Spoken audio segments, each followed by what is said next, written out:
Praise lord. దేవుని ఉన్నతమైన నామమునకు మహిమ కలుగునుగాక. ప్రభువు పేరట మీ అందరికీ హృదయపూర్వక వందనాలు.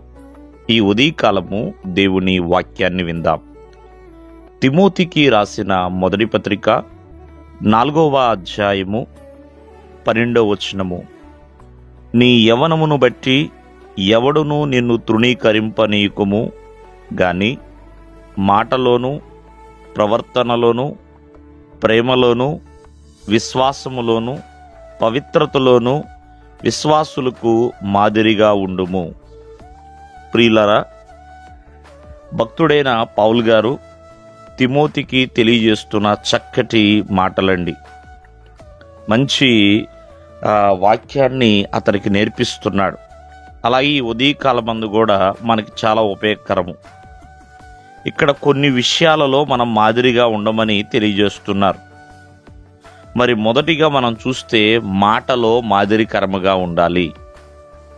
దేవుని యొక్క వాక్యం సెలవిస్తుంది, మన ప్రతి ఒక్కరి మాట ఎలా ఉండాలంటే ఉప్పు వేసినట్లుగా అంత రుచికరముగా ఉండాలి అని. అంతేకాదు మృదువుగా ఉండాలి. మన యొక్క సంభాషణ ఎప్పుడు కూడా మృదువైనదిగా ఉండాలండి. నీ మాట మాదిరికరముగా ఎప్పుడు మారుతుంది? చూడండి, ఆనాడు సంసోను ఆ దెలీల యొక్క లాలన మాటలు చేత మోసపోయాడు. 2 కళ్ళు తను కోల్పోయాడండి. అంటే తన మాటలలో లాలన లౌక్యత ఉన్నదండి. సంసోను నష్టపోయాడు. ఈ రోజున ఎంతోమంది ఎన్నో మోసపు మాటల చేత మాయ చేయవచ్చేమో. ఆనాడు సాతాను సర్పం రూపంలో వచ్చి అవ్వన మోసం చేసినట్లుగా.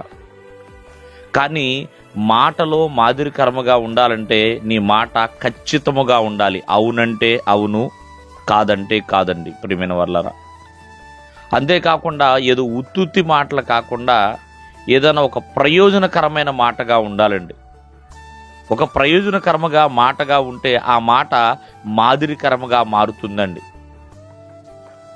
అందుకనే ఇక్కడ భక్తుడైన తిమోతికి చెప్తున్నాడు, నువ్వు విశ్వాసులకి మాటలో కూడా మాదిరిగా ఉండు. ఎందుకంటే మాట కోల్పోతే ఎలాగండి? మాటలు ఎప్పుడు కూడా బ్రతికే ఉంటాయండి. మనిషి చనిపోయిన మాట మాత్రము అలా నిలిచి ఉంటుందంటండి. అందుకని ఎన్నో వ్యర్థమైన మాటలకి మనం సమయాన్ని ఇవ్వకుండా, ఎన్నో విస్తారమైన మాటలకి సమయాన్ని ఇవ్వకుండా, ఎన్నో ముచ్చట్లకి సమయాన్ని ఇవ్వకుండా ప్రియమైన వల్లరా ఒక మాదిరికరమైన మాటలని నేర్చుకునే వారిగా ఉండాలి, మాట్లాడే వారిగా ఉండాలండి. మాటలో ఎల్లప్పుడూ కూడా ఇతరులకి మాదిరికరముగా ఉండాలి. దేవుడు మిమ్మల్ని ఆశీర్వదించునుగాక. ఆమేన్.